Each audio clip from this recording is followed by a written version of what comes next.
This is Hidden Killers with Tony Brueski. You thought the twists in the Delphi case were over. Think again, because the latest court filing is a full-on legal thriller.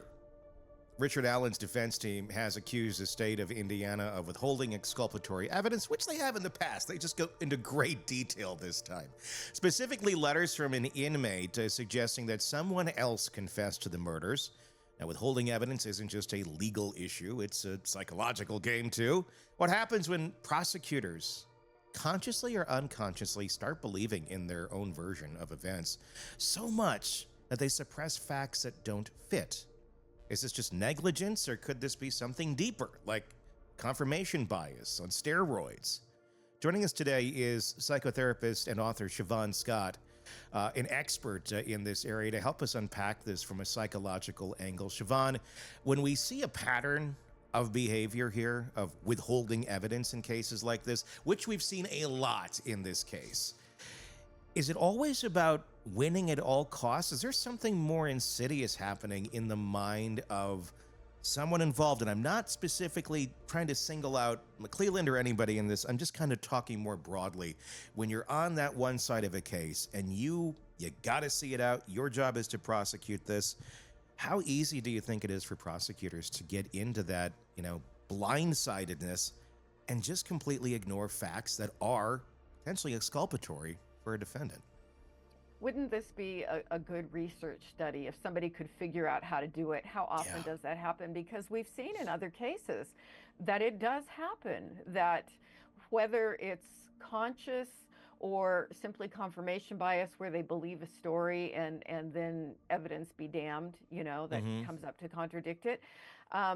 There does seem to be a mindset of winning, regardless of what facts may say.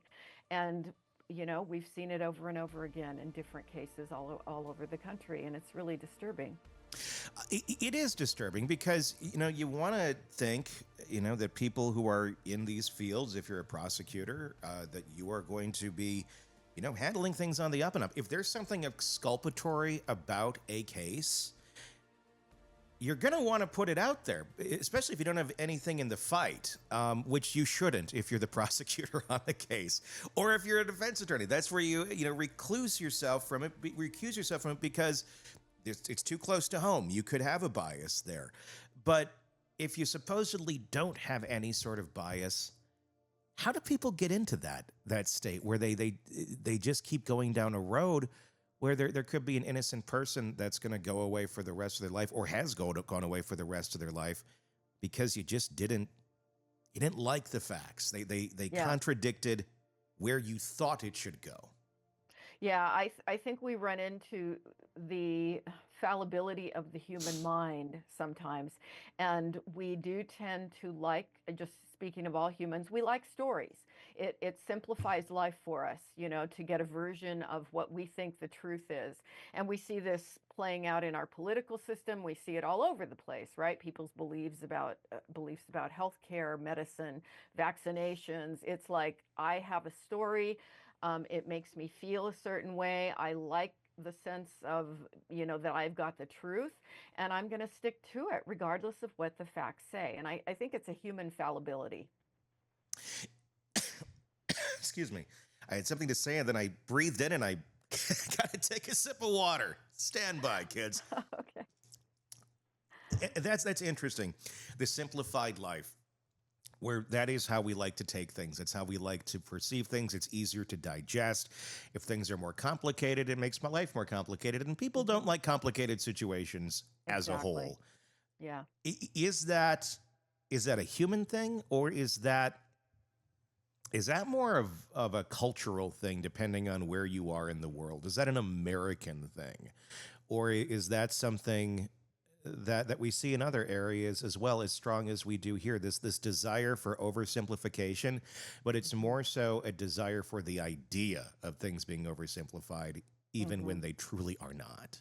Yeah, it's comforting. I think it's a human thing. I think we're kind of wired that way. You know, our brain lets us take shortcuts that makes life in many ways, at many times, more efficient. But unfortunately, it's not always based in reality, and that's when we see problems. But I think it's just part of the human mind to do it that way. Have a simple narrative, have a shortcut, and even when there are contradictory facts, oh, well, I just don't see that. What happens though in a community like Delphi here? And I know this sort of stuff happens, all over the country. This Delphi is the one we're talking about. When the public sees repeated instances of withheld evidence, if you're paying attention to the case, you'll find that because it's there. It's not like it's up for debate.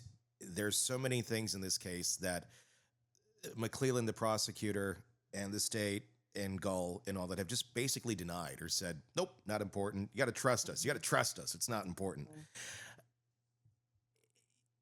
If you're of one mindset and things are usually a little bit more complicated than just what they are, you want to know the answer. Well, why are you reacting this way? Why are you withholding this? Or why has this not come to light? But then you have a whole other set of the public that's like, no, they did their job. They did it right. And they just seem to have blinders on. And, as I do sometimes, you stick your fingers in your ear like a child and go, la, la, la, la, la, la, la. I don't want to hear it, but it's still there. And these are adults. These are people that live in these communities. Let's talk about that. I mean, the mindset that it takes to be over here going, let's get more informed and let's figure out what's really going on here, versus it's much more comforting just to say we got somebody and now I can sleep better at night. Facts be damned. Yeah. Let's start with the first one on wanting to be more inquisitive. What is the difference in that person versus the other? Why is there such a difference in one's mindset versus another? And that's another interesting thing about, the differences among people. How many people are really critical thinkers? And that's another personality quality that I think you develop with it or you don't. And some people just like to put more thought into things. And sometimes when you have a community, they reinforce each other in this kind of tight-knit setting where everybody's telling themselves and other people the same story. And so it just becomes more in their minds, the fabric of their reality. Are we in a place where we have fewer critical thinkers than we did in the past? I mean, has that number dropped? I mean, I don't know if there's any study to that, but it sure feels like it. It sure feels like we're in a place where, the groupthink really takes over a lot faster than it ever did in the past because we have more platforms to do that with. And it just seems like it's a lot quicker to go down a road and people convince themselves that they are critical thinkers when they're really not thinking of anything critically at all. Yeah, they don't know what they don't know. Yeah. And they don't see their own blind spots. And I do think that, the way we can choose the media we consume at this point, whether it's on the internet or however else we connect with people, it tends to be reinforcing. So, when what we click on in the news is what we get more of, and people then get the same story, it reinforces it. They're around other people who believe the same way. It would be interesting if we could measure over time, has it gotten worse? My guess is it has. Yeah, I would tend to agree.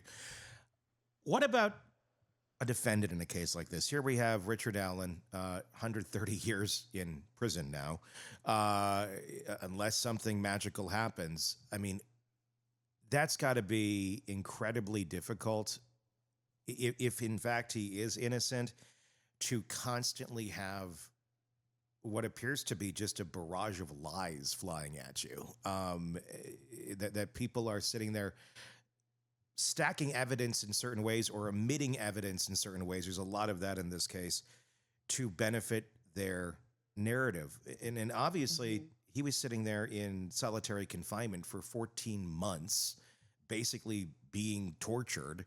And then he comes out a totally different person, admitting to the crime in ways that really don't make any sense. But the prosecution hangs their hat on that. That's got to be something that could really screw with your mind, if not break your mind, could it not? Yeah, yeah. And I think he came in with a history of depression. He's a vulnerable person anyway. And I would think, I can only speculate, not knowing him, but I think anybody would be impacted tremendously. And if you're vulnerable, that could be the factor that contributed to his clear psychotic break. And not only confessing to the the killing of the girls, but also that he killed his grandchild, which he doesn't have. Hmm. As I always say, a psychotic confession is not a real confession, and it's just tragic. And I think he's probably given up all hope at this point and just accepting that this is his awful fate. Yeah, I mean, it's heartbreaking and it's horrible to try and wrap your mind around some of this. When we look at some of the people in this case specifically that were pointed out very early on, like the Keegan Kline character specifically, that's the one that very much baffles me, and I don't quite grasp how prosecution got into the hole that they did of not exploring him further and exploring Ron Logan further, especially when you have the FBI going, this is a little interesting over here. And then you have evidence that continues to come out. Granted, what we're talking about right now would be the confession letters that were by Rishi Davis that basically state, here's what he told me, here's what Keegan said to me, here's what Ron Logan said to me. And it has so much information on there that no one else would know other than the actual killer. And there's a shocking amount, far more than I was even aware, that are in some of these letters that are in that new affidavit that is coming out. When you have all that new information and you're the prosecutor and it's right in front of you, how do you still have the blinders on when it's your job to try and find justice in a case like this? Why would you not? Is there any logical motivation to not go down roads that could exonerate someone or just go where reality is if you don't have some sort of, iron in the fire here other than just your ego? That's, I think, the big question with this case is, if you're to give your conjecture, do you feel that this is something where people are battling for their egos and what they've already said and done, or are they battling for something bigger, for something else? Are they covering for something else? And it's just pure speculation. Because there's a difference, I think, sometimes, if it's battling for ego or battling for out of fear, because the system or something bigger than you over here that's saying, this is the way it has to go. Don't say anything else. Yeah, it's got really scary possibilities, and it's hard to understand. I mean, we always were raised to think that the justice system, the court system, was about getting to the truth.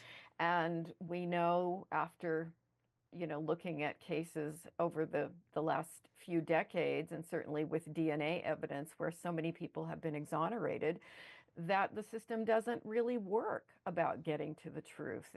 That's what it's supposed to do, but it really doesn't. And so is there something even more nefarious going on here?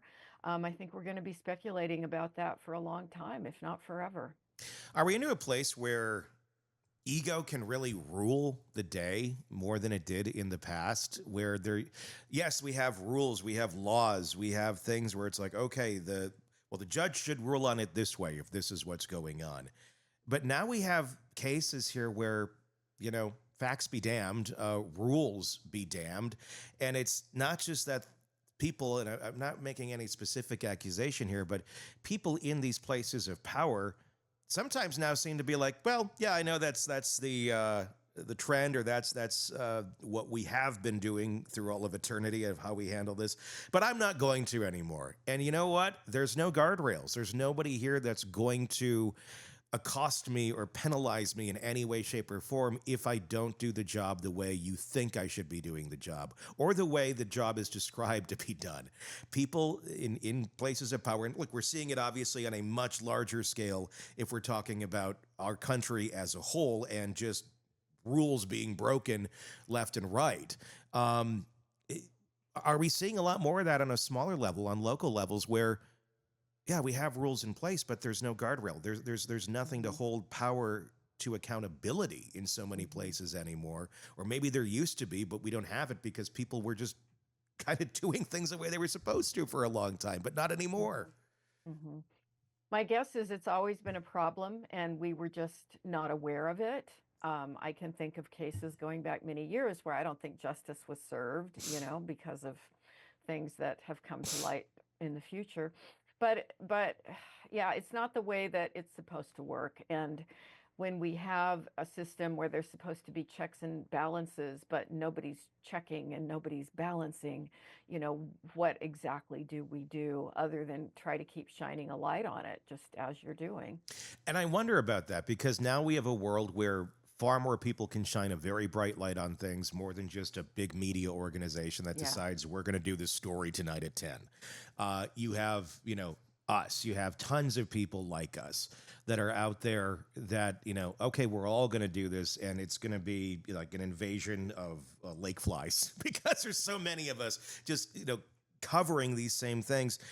Maybe that's a good thing at this point in time. As much as people will criticize, everything's over dissected, maybe that's good because the people in power that used to be held accountable or should be held accountable aren't doing it anymore. So now it's almost like a citizen uprising on some of these Yeah. cases of you're not doing your job right. So in some ways, maybe there is more accountability, but is it where it matters? Right, right. I think that it has to be consistent, it has to be loud, it has to go on, indefinitely, and hope that it eventually will do some good. And it's hard to know, but I think you're right. I think we do have more of a voice now. And of course, that also means that crazy people have more of a voice too, but That's true. you Yeah. know, that's all we can do is keep trying to put the truth out there, or put in place the voice of reason and the voice that's always saying, what, we can't just swallow a single story, particularly when facts indicate otherwise. Craving non-stop true crime updates? Press subscribe now and get the latest cases, analysis, and expert commentary delivered straight to your feed. Only from the Hidden Killers podcast and True Crime Today.